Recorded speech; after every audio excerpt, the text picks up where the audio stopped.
Robert Duvall was one of the few actors powerful enough to tell Steven Spielberg no, and he didn't just do it once. From rejecting a lead role in Jaws to a brutal public fallout that made headlines on 60 Minutes, Duvall chose his principles over the biggest director in history. But what exactly did Spielberg do in 2002 that made the legendary actor vow to never work for him again? To understand this clash of titans, you have to look beyond the glitz of Hollywood red carpets. We are talking about two men who occupy the highest peaks of American cinema, yet stand on completely opposite sides of an ideological canyon. On one side is Spielberg, the undisputed king of modern cinema. On the other side is Duvall, an actor of such fierce integrity and uncompromising truth that he has spent his entire career running away from the hollow machinery of fame. When these two opposing philosophies collided, it didn't just end a professional relationship. It exposed a deep, raw nerve in the heart of the entertainment industry. To truly grasp how this feud simmered for decades before exploding, we have to look back at the distinct paths these two icons traveled. Robert Duvall is an American original, a performer who didn't achieve widespread recognition until he was in his 40s. From the quietly devastating Tom Hagen in the first two Godfather films to the unhinged, napalm-loving Colonel Kilgore in Apocalypse Now, Duvall became the ultimate actor's actor. He was a man who lived for the work itself, completely indifferent to the artificial political posturing of the Hollywood elite. Steven Spielberg, meanwhile, was the golden boy of the new Hollywood movement. Spielberg was rewriting the rules of the industry, creating a new kind of cinema that was massive, emotional, and spectacularly profitable. But as his influence grew, Spielberg became more than just a filmmaker. He became an international brand, a cultural diplomat who was regularly invited to rub shoulders with presidents, prime ministers, and global power brokers. These two men operated on completely different wavelengths. The first crack in their relationship appeared during the casting of what would become the first modern summer blockbuster. In 1974, Spielberg was preparing to shoot Jaws. He wanted Duvall to play the central role of Chief Martin Brody, the terrified yet determined police chief of Amity Island. It was an offer most actors would have killed for, promising massive exposure and financial security. But Duvall read the script and saw a different movie entirely. He wasn't interested in playing the straight-laced cop. Instead, his character-actor instincts fired. He was captivated by the character of Quint, the grizzled, deeply scarred, and obsessive shark hunter.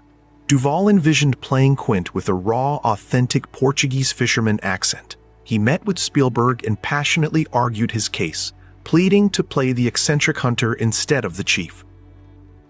Spielberg, however, had a rigid vision. He felt Duvall, who was then in his early 40s, was simply too young to play the weathered seafaring captain, a role he eventually gave to Robert Shaw, when Spielberg refused to let Duvall play Quint. Duvall did the unthinkable. He walked away from Jaws completely. He turned down the lead role of Brody, refusing to compromise his artistic instincts for a massive payday. It established a clear pattern. Duvall would never bow to the commercial demands of a director, no matter how powerful. But if you think this decades-long tension was just a simple case of creative differences on a 1970s film set, you were dead wrong. The real fracture in their relationship didn't happen in an audition room or during a contract negotiation. It happened decades later, thousands of miles away, in the politically charged backstreets of Havana, Cuba. In 2002, Spielberg did something that pushed Duvall past his absolute breaking point, sparking a brutal public feud that escalated all the way to a fiery confrontation on national television. What could possibly make an Oscar-winning actor completely blacklist the most powerful director in the world and suggest he build a monument to the victims of a communist dictator?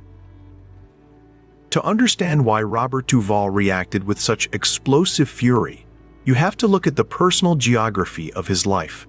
Duvall is not a typical Hollywood liberal who views world politics through an abstract lens.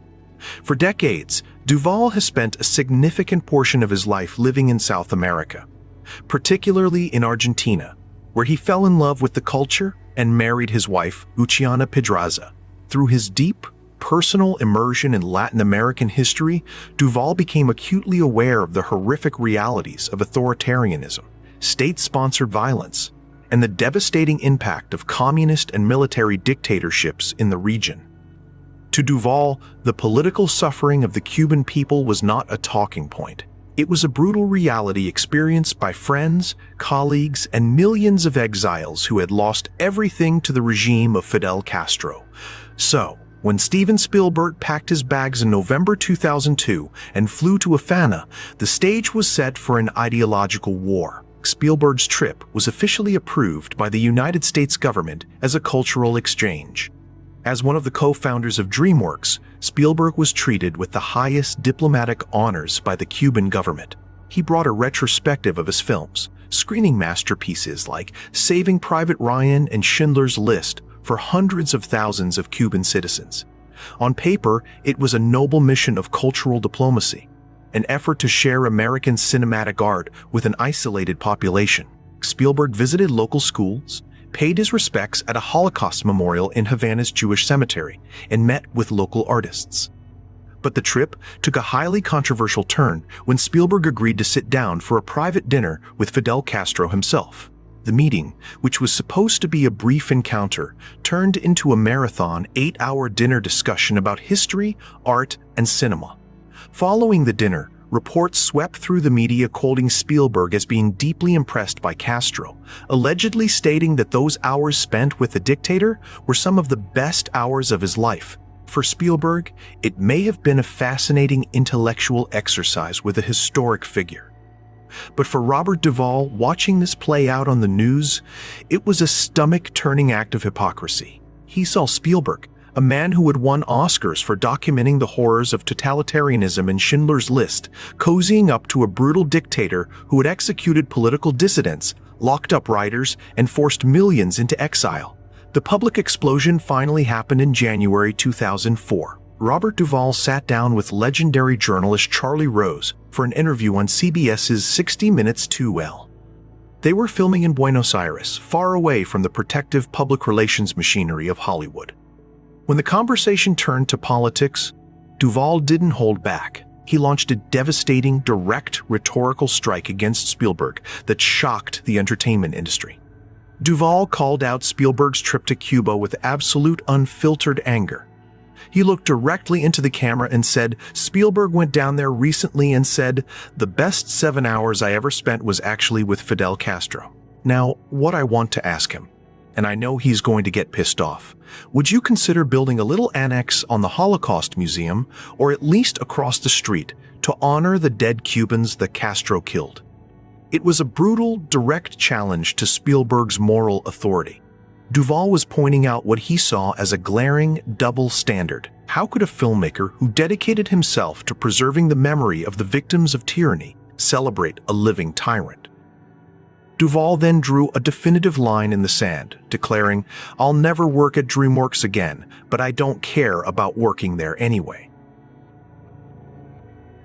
The fallout was immediate. Spielberg's longtime spokesman, Marvin Levy, fired back with a defensive statement, claiming that the quote Duvall attributed to Spielberg was totally false and that Spielberg had never praised his meeting with Castro in such terms. Levy defended the trip as a strictly non-political, cultural exchange authorized by the government to foster communication. But Duvall refused to back down.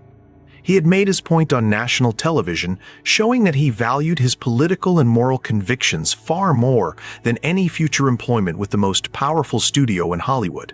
This ideological rift was particularly tragic because of the immense creative potential that was lost forever. The tragedy of their fallout is highlighted by the times their paths actually did cross.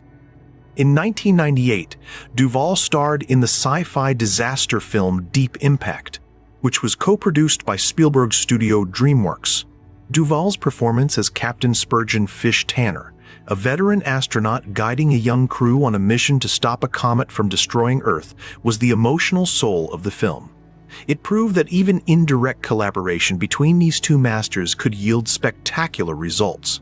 Even more fascinating is Duvall's deep connection to Spielberg's magnum opus, Schindler's List. In a rare interview from 1992, before Spielberg had even begun filming, Duvall revealed that Thomas Keneally's book was one of the most moving things he had ever read. Duvall was desperately fascinated by the character of Oskar Schindler. He didn't see him as a simple hero, but as a complex, contradictory, and deeply flawed opportunist who somehow found the humanity to save thousands of lives. Duvall actively wanted to play the role, believing his gritty, character-driven style would capture the psychological contradictions of the man. But the project ultimately went to Spielberg, who cast Liam Neeson. This missed opportunity perfectly illustrates the core difference between the two men. Spielberg is a moralist who uses the grand canvas of cinema to find hope and redemption in the darkest chapters of history. Duvall is a realist, a performer who embraces the raw, unpolished, and often unresolved complexities of human nature.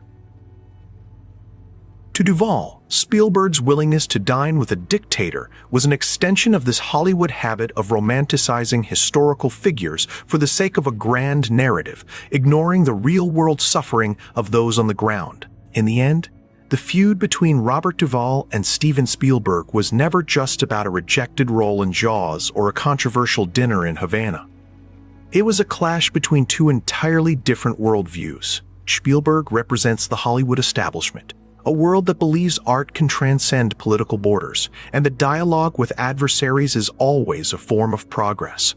Duvall represents the unyielding spirit of the classic American character actor, a man who believes that some moral lines are absolute, and that personal integrity is worth more than any studio contract or career advancement. By walking away from Spielberg and DreamWorks, Duvall proved that even in an industry built on illusions, there are some truths that cannot be bought.